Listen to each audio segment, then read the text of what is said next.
Hello students, we shall continue the concept of fossil study in today's session also.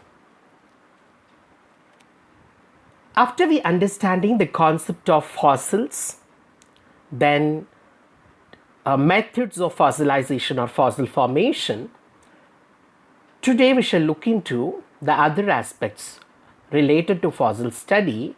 First we shall start with the importance of fossils. What is the importance of fossils in today's context? Then why do we need to study them? The answer is fossils form the direct evidences of organic evolution or theory of organic evolution. We know very well that the simpler form of organisms got evolved into complex forms what we see today. To understand this concept, we have many examples such as connecting links, missing links, then ancestral forms of extinct forms or species available in the form of fossils in the sedimentary rocks. Also, as per the biostratification process, the other rocks like igneous rocks also contain some of the fossils, but majority of fossils are available in the strata of sedimentary rocks. In the sedimentary rocks of older type, mean to say older sedimentary rocks will contain simpler forms or ancestral forms, whereas the new or younger rocks will contain complex or near ancestral forms of organisms what we see at present. Then we have the next example is fossils are stratigraphic indicators. Stratigraphic indicators refers to a clue to the age of rocks. We do have the age for the rocks or the sedimentary rocks that are formed. So fossils give us a clue to the age of rocks in which they are. Generally, when you see in the diagram down towards the left side, you have older layers and towards the top you have the youngest layers. So deeper layers or older layers of the earth will contain simple forms of organisms if the fossils are available there. And at the upper layers, the youngest layers, we find the newer or complex group of organisms in the form of fossils. Then, next is fossils are also good record of prehistoric life. Students, remember here, if we wouldn't have had excavated fossils of dinosaurs or woolly mammoth or even Archaeopteryx, then we wouldn't have had the knowledge of fossils at all. So fossils gives us the knowledge of the life that existed in the past time or past period. Next is fossils are the best indicators of climate of the past period. Example, the ferns. Ferns are associated with a warm climate, so they are usually seen on rocks as fossils, as what you see in the picture down. Whereas the woolly mammoth, the elephant with the woolly body cover, is associated with the cold climatic conditions or glacier regions. So similarly is the reindeer also. It is also associated with the colder climates. Then fossils are good indicators of fossil fuels as well as mineral ores.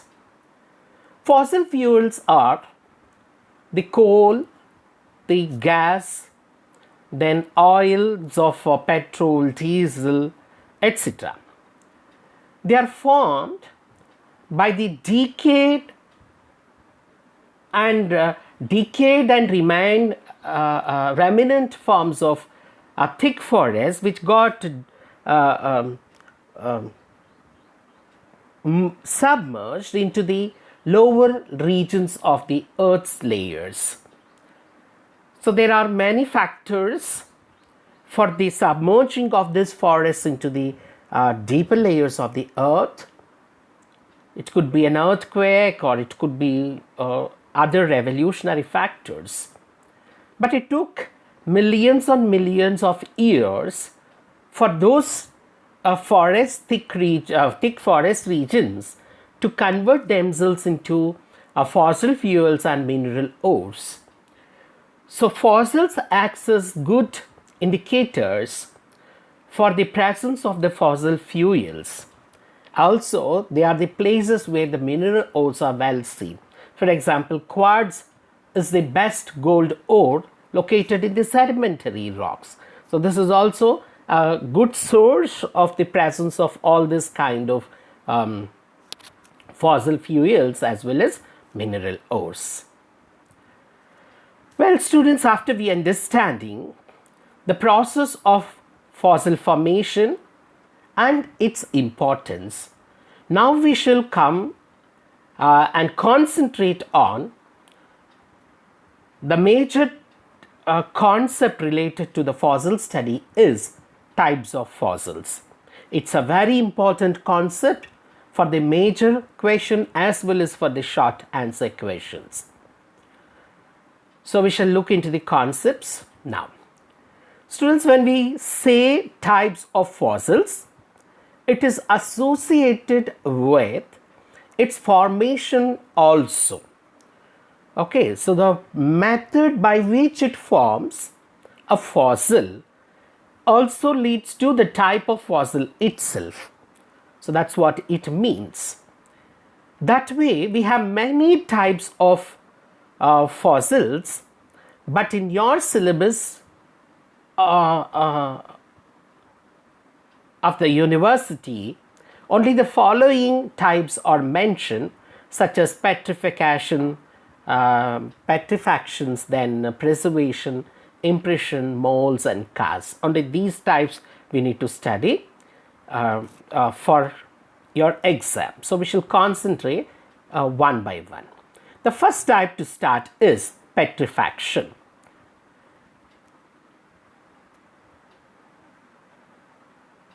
So it refers to petri means a stone. So it is a formation of stone-like substance of the organic material. So if you find an organic matter of the dead organism, those dead organisms, organic matter will be replaced by some mineral content. We call it as petrifaction. Preservation is a process where in certain of the good preservants, the naturally occurring good preservants, these organisms of dead ancient species will be restored and we can excavate them in very good conditions. So they are called as unaltered natural fossils, whereas the first type, petrifaction, is called altered fossils, also referred as permineralization process, because the minerals will replace the organic matter there. Then the next type is impression, where you find the print of the dead and decayed organism. So it also leads to the altered fossils. The next we have the molds and casts. Both are said to be encrusted and altered fossils. So if you find the impression with a cavity of it, of an organism which is dead in the sedimentary rocks, we call it as mold. If that empty cavity or hollow space is filled with certain of the organic compound or some sediments that gives the original, that shows the similarities with that of the original organism. We call it as the cast. So we have petrifactions, preservation, impressions, molds and casts to study. So first one to start is petrifaction. It is the type of fossils that we get out of it is called altered fossils. It is also referred as permineralization process because of mineral replacement. Students, remember the term petros means stone, and petrifaction refers to turning into stones. So minerals present in the soil or rocks that covers the fossil will replace the organic material here, and hence we call this process as permineralization process. Students, remember the soil contains certain of minerals, the rocks contain certain of minerals. So those minerals will replace that dead organisms, organic matter within.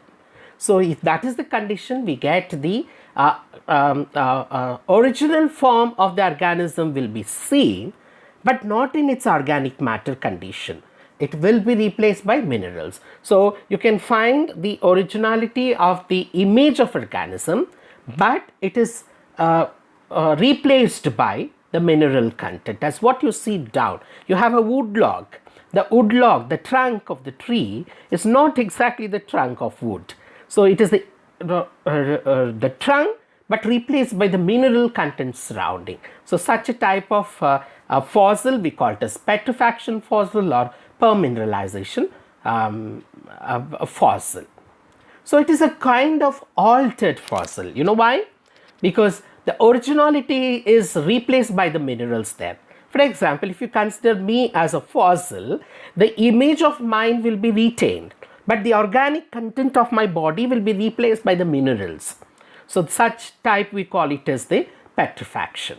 So petrifaction fossils are the best but rarest type of fossils available.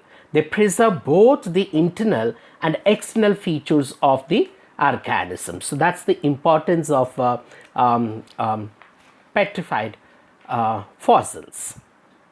Now, in this process of petrification, the soluble minerals of water and even the reservoirs or rocks, it gets infiltrated into the cells, the intracellular spaces of the body of organisms. So they replace the water, air, organic molecules of dead organisms with that of the minerals.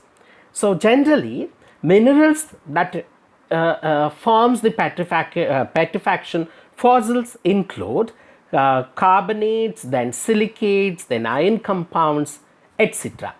Here, the fossil organism leaves the stony copy of the dead organism. So the dead organism which becomes as a fossil in petrifaction will leave the image of it, but the spaces of it will be filled with, or cellular compound of it will be filled with the mineral content. Then the hard parts like bones, teeth, then woody plant materials can form the petrifaction fossils. An advantage of this type of fossil is that they are resistant to the eroding and withering agents, the chemicals that damages the fossil overall. And the petrified fossils can be cut into small pieces and thinner sections for the internal anatomical details as well as histological studies respectively. You know why? Because each of the part is replaced by the mineral. So that's the reason. So such fossil formation are called Histometabasis. So it's a term to be remembered. histometabasis. Histo refers to tissues, then metabasis refers to exchange. So minerals exchanges the tissues here, thereby even you can cut it into sections, thinner sections for the study. So down is the picture towards the right side depicting how the cell component appears to be cells, but originally they are not the cells, because cells are replaced by the mineral content here. So what do we call this process? We call it as histometabasis. The example includes petrified forests in Holbrook forests of Arizona, where invertebrate fossils in limestone rocks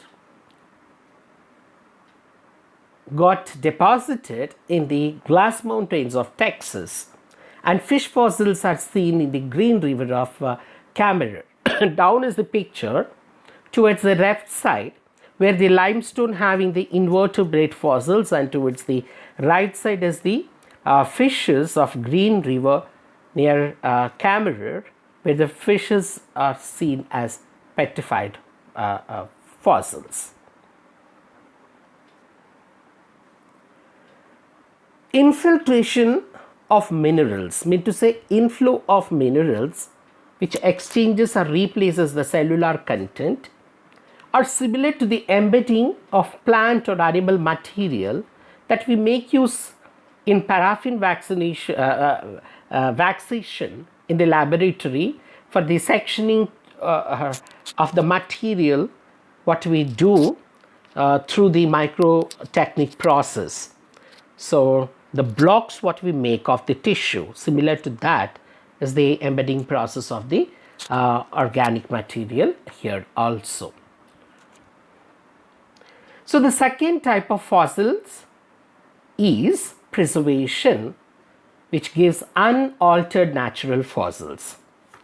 Students, remember here, it is an exceptional fossil type that occurs during the favorable conditions. Here, the entire organism is preserved with a very good condition with its fine details of the soft parts also. Hence, it is called as an unaltered natural fossil. So, down in the picture of this slide, we can see a baby elephant of woolly mammoth. So, it's a condition where it got preserved in the preservant like that of snow and ice. So generally it could be equated to the refrigerator's deep freezer part, where we can store the tissue for a very long time. So condition here is that the woolly mammoth flesh is so fresh so that it can be given as a feed to the dogs. So that the flesh of the animal was. So that's the importance of preservation type of fossils.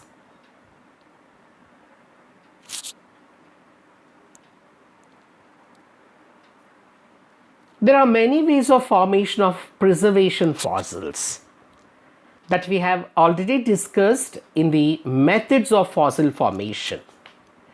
Once again, we are going to study few methods here. So it's a repetition for you. The concept gets repeated here. Okay, fine. The first one is through ice and snow sedimentation burial process. So in this type of fossil, where the entire organism will be preserved in a very good condition along with the final details of the soft parts. So that's the advantage.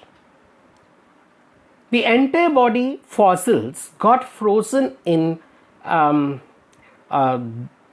cold zones of Arctic Siberian region. So the flesh of dead animals remain unchanged due to the absence of decomposition process which will be brought in by the bacteria, and this bacteria won't remain active at this cold temperature. So This we call it as fossilization through ice and snow sedimentation barrier.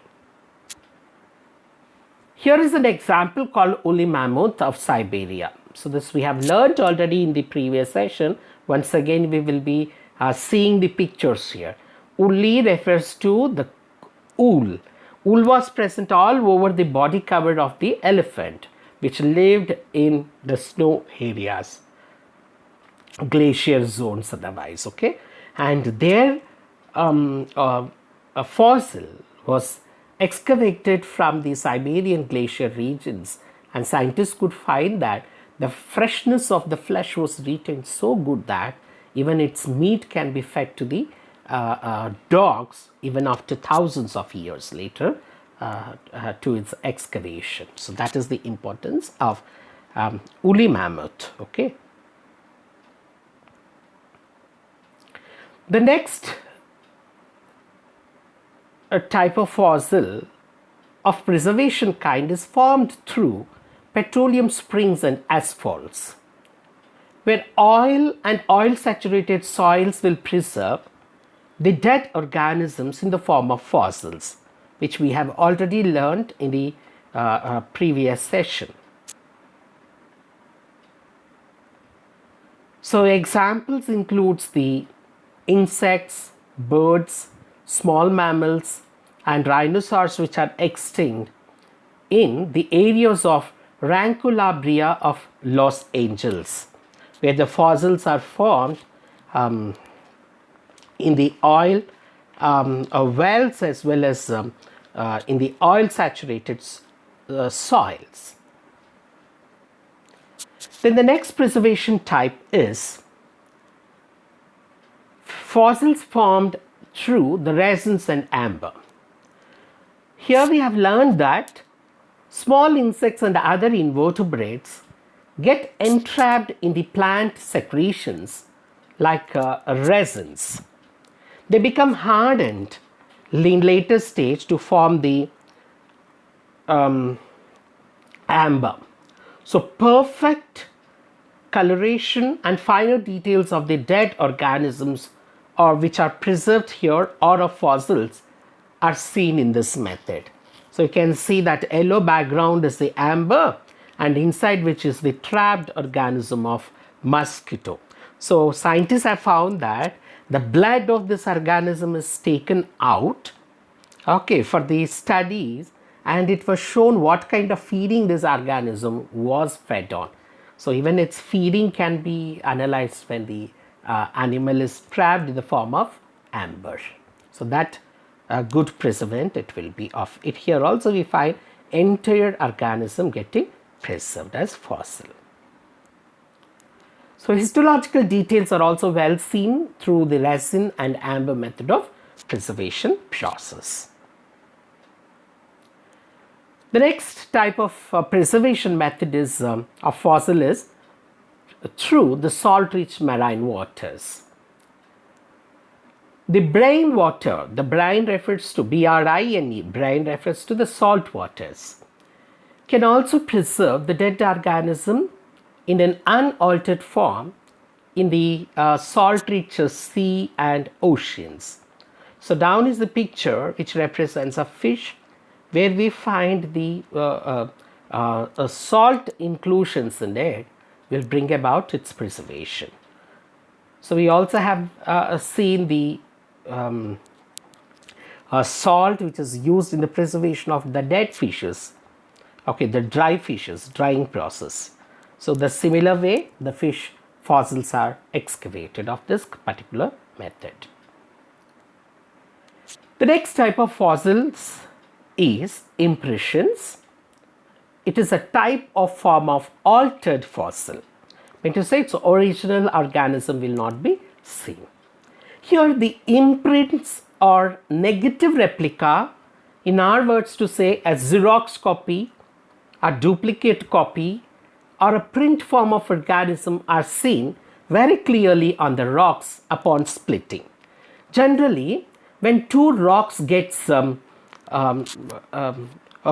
one above the other like this, we find the two in between the two rocks, the organism, if it is dead and gets entombed, then when we remove this rock parts, you can find as two replica. So here also you find a replica of the part, the other side also. So you find replica part of the organism. So that is the importance of impressions here. Hence the entire shape of organisms, that is the morphology, is clearly visible on the rocks but not on their cellular details. Okay, so we find only the impression of the external features but not related to the internal organization of the body. Down is the picture which depicts the impressions on the rocks. Here the formation of fossils do not involve any organic matter. Sometimes on soft sedimentary rocks or clay, we can find the impression of the dead animals also. So down is the picture which depicts the towards left side, the trilobite impression towards the right side is the impression of the fern plants. So impression of leaves of plants, feathers of extinct birds, then wings of flying reptiles, the skin of extinct dinosaurs, etc., can be seen as the good examples of impressions on rocks. The next type of fossil is molds, an encrusted and altered fossil type. Students, remember here, this type of fossil is formed between two sediments where the organic matter totally gets decomposed of the dead animal. So it leaves after its decomposition an empty space or a hollow space within the rock or the clay sand. So the dead animal will get trapped in between two rock layers or clay layers. It forms an impression. Within that, the organism will decompose and form an empty space. That cavity will resemble the morphological impression of the dead animal after the decomposition process. So this empty space left of the morphological feature related to the dead animal that forms as a fossil is called a mold. So here there is no requirement of any organic matter of the dead animal at all. So that's the importance of the mold. So down is the pictures, both represents the molds where you can find only the impression of the organism, nothing more is relatively seen. So molds are formed in the clay or sand or rock sediment which needs to be hardened upon time. So how can it form? First, the decomposing of dead matter should take place within the hard sediment. So bacteria should immediately act upon this dead organism, then the sedimentation of the upper rock layer should happen.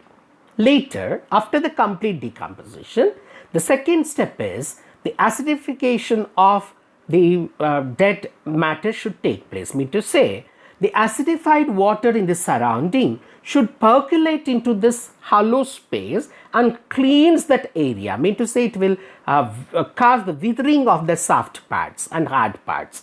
So it totally removes out all the organic matter, forming a hollow space, a clean space in it.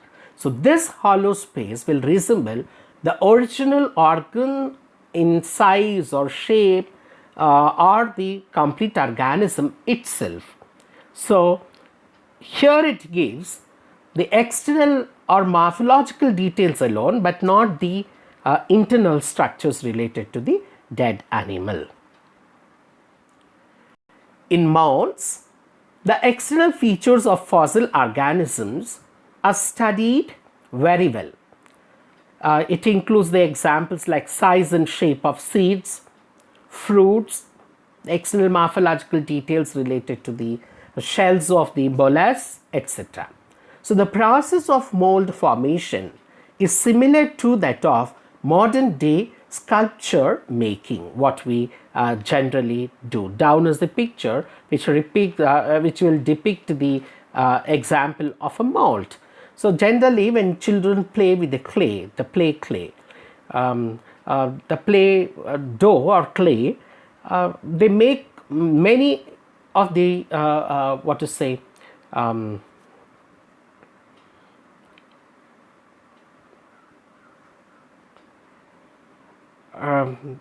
many of the things out of the clay. So the clay, if you take out and give an impression of a hard object, it can form the originally the empty space. If you take out some object and give the impression on the clay, it can give the empty space related to that object after removal. So that empty space will act as the mold here in natural conditions.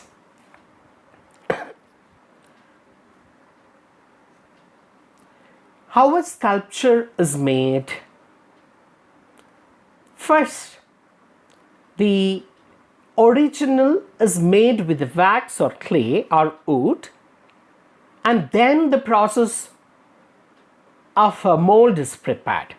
So after preparation of a mold, the wax, the original wax is removed from inside, then the molten material is poured into the mold to get the statue. So that's how we generally prepare the mold of sculpturing.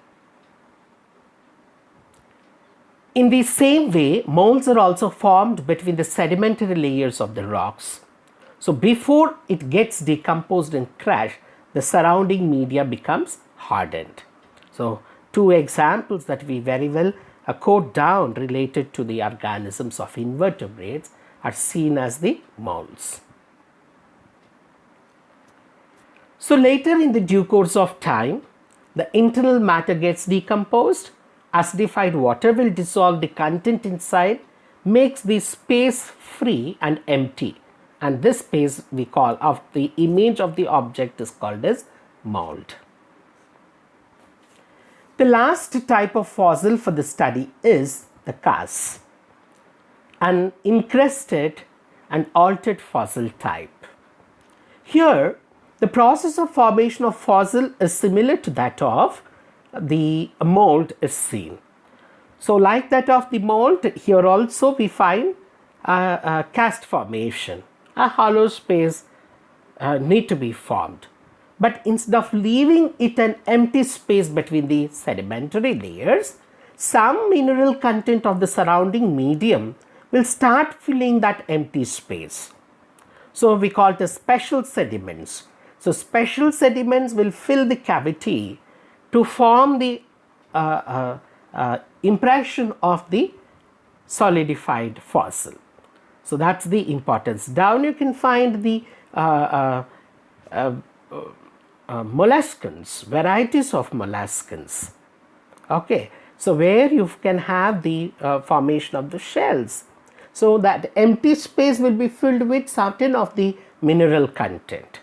So that mineral content alone will come out as a fossil part, which we call it as the casts.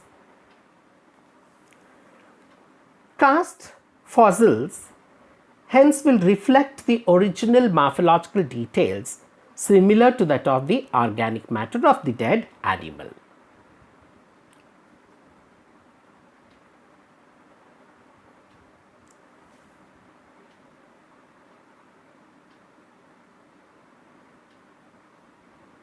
Here we have the examples of dinosaurs, seeds, fruits, and dead organisms of the ancient time which are extinct now.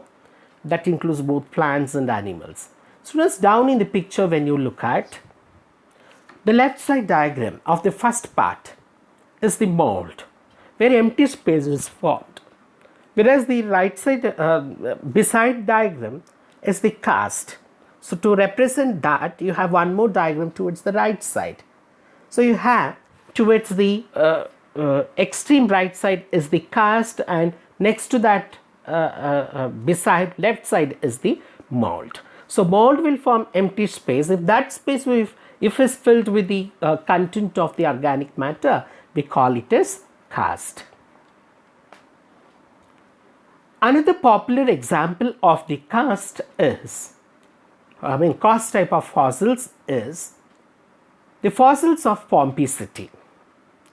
And this city was buried under the volcanic ashes of Mount Vesuvius in the year 79 AD.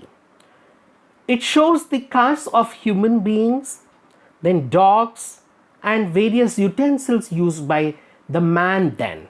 You can see as if human beings are lying down on the soil, but they are the casts related to the animal. So originally that empty space of the soil or the rock is filled with the organic matter. So mineral content. So it is an image of the organisms which are dead but buried in the form of cast. So with this we are completing the concept related to the fossil types. So after we understanding the types of fossils, we shall try to answer the MCQs. Which of the following constitutes a fossil? So which is a fossil among these four options? A mineralized burrow of extinct animal, a mineral filled space of an extinct animal. It's nothing but your petrified fossil, or sometimes even cast. Unidentified animal found in the frozen area. So again a fossil in the snow. An ant found inside the block of amber dating back to 110 millions of years. Amber fossil, preservation type of fossil. All the above are the examples of fossil. So answer is D. Question 2. An animal is more likely to become fossilized. It is a condition of the major fossilization process. Left exposed to the elements. Just exposure will not make. Animal dies at the sea and sinks to the deeper layers. Yes, only then the sedimentation can happen. So B is the right answer. The animal is a soft-bodied animal like jellyfish. There are no evidences of jellyfish in the form of fossils at all because of its soft body. So answer is B.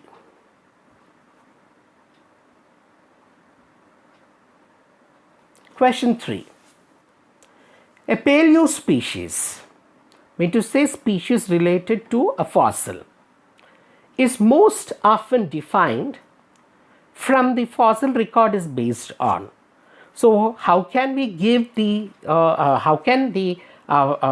excavated fossil support the features? Does it give the reproduction fertility? No. DNA comparison is very less, but morphological details it can give better. So morphological details is what well studied in the fossil species. So answer should be of C. Question 4. Which type of fossil can tell you about the behavior of ancient organisms like feeding process? So I was giving, if it were to be preserved in the amber, you can find it its details of feeding behavior also. So answer should be of B.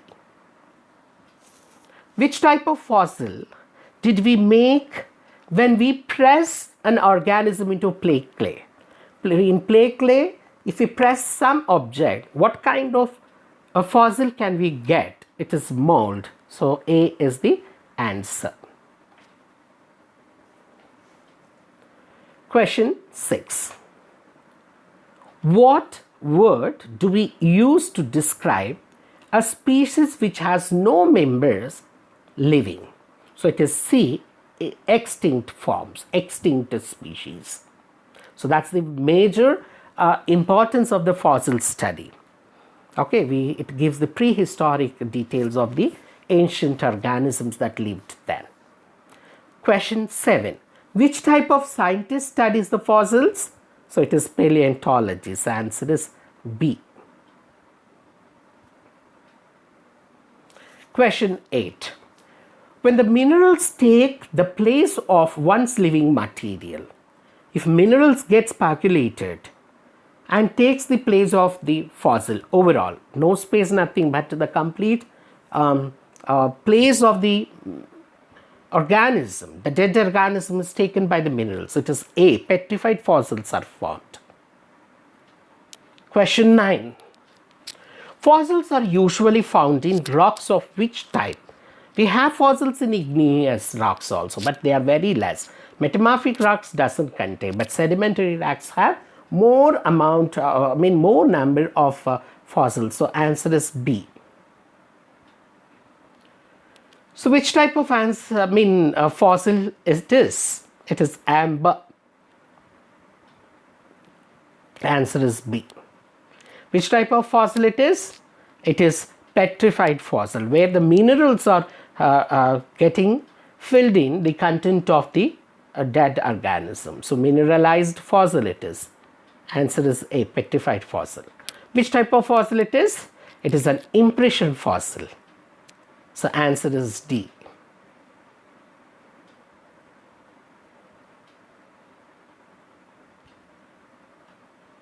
Identify the fossil type here. It is mold because an empty space is formed.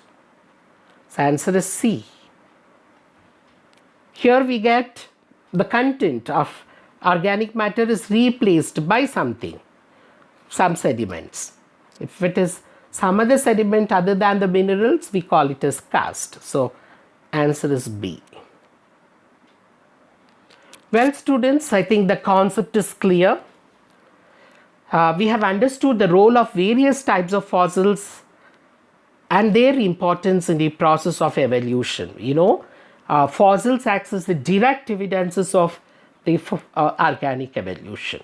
So to support that, these are all the important features that we have learned related to the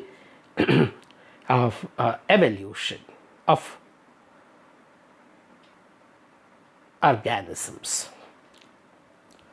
The references includes the Wikipedia and Britannica.com of web, and books includes Veerabala Rastogi's Organic Evolution, Evolutionary Biology, and Cell Biology, Genetics, Molecular Biology, Evolution and Ecology by Verma and Agarwal. Students, if you have any doubts or queries, please post them to my personal WhatsApp number. After watching my video here, please subscribe to my channel and then even give your valuable comments in the form of feedback. So thank you all. Take care of your good health during this pandemic time.